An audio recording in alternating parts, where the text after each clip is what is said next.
အားလုံးပဲမင်္ဂလာပါရှင်ဒီနေ့မှာတော့ဒီလိုမျိုးအရသာရှိတဲ့ငါးကောင်းဟင်းရည်လေးကိုချက်ပြပေးမှာပဲဖြစ်ပါတယ်ရှင်ပထမဆုံးစီအိုးတည်ထားပါမယ်ငါးကောင်းကိုရေပြောင်ဆေးပြီးတော့မှစားဟင်းညုံမုံစနွင်းဂျင်းကျွတ်သွန်ဖြူတို့မှထောင်းပြီးတော့မှပေါ့နော်ထည့်ပြီးတော့တခြားနယ်ထားပါမယ်ရှင်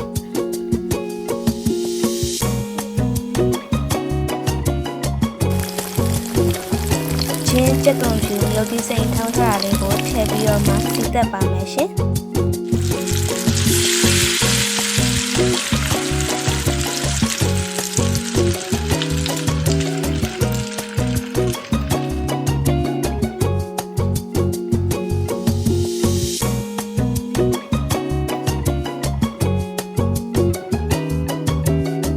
ချင်းကြက်သွန်ဖြူလေး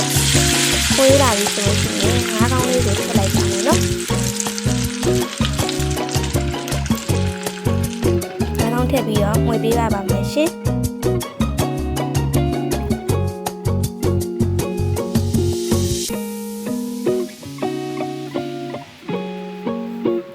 ဖုံးလေးအုပ်ပြီးတော့မှခဏထားလိုက်ပါမယ်ရှင်နည်းနည်းလေးပွက်လာပြီဆိုရင်နောက်တစ်ခေါက်ထပ်မှွေပေးပါမယ်နော်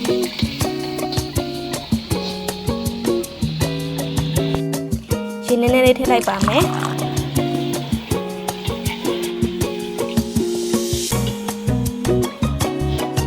အုပ်ထားလိုက်ပါမယ်ရှင်စူလာပြီဆိုရင်နောက်တစ်ခါထပ်မှွေပြီးတော့ထားရပါမယ်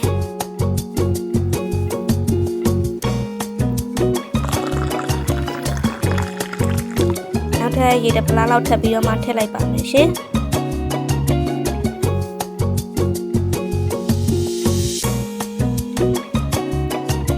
ဖုံးအုပ်ပြီးတော့မှပွက်လာပြီဆိုလို့ရှိရင်ကြက်သွန်လေးထည့်လိုက်ပါမယ်ရှင်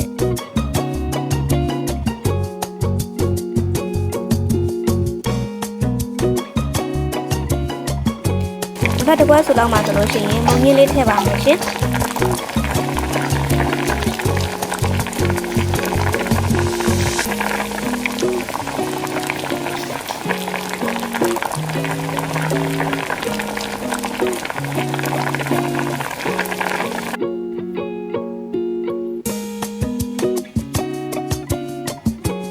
အလုံးနှံသွားအောင်မှွေပေးရပါမယ်ရှင်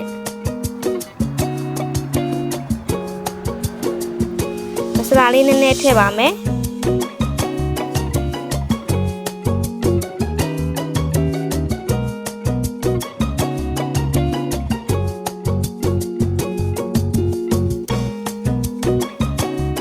နောက်ထပ်ငရုတ်ကောင်းမုံလေးနည်းနည်းလေးထည့်ပါမယ်နော်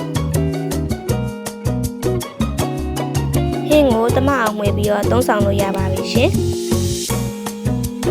လို့ဆိုရင်တော့ဒီလိုမျိုးစားချင်စရာကောင်းတဲ့ငါးကောင်းဟင်းညိုရည်လေးရပါပြီရှင်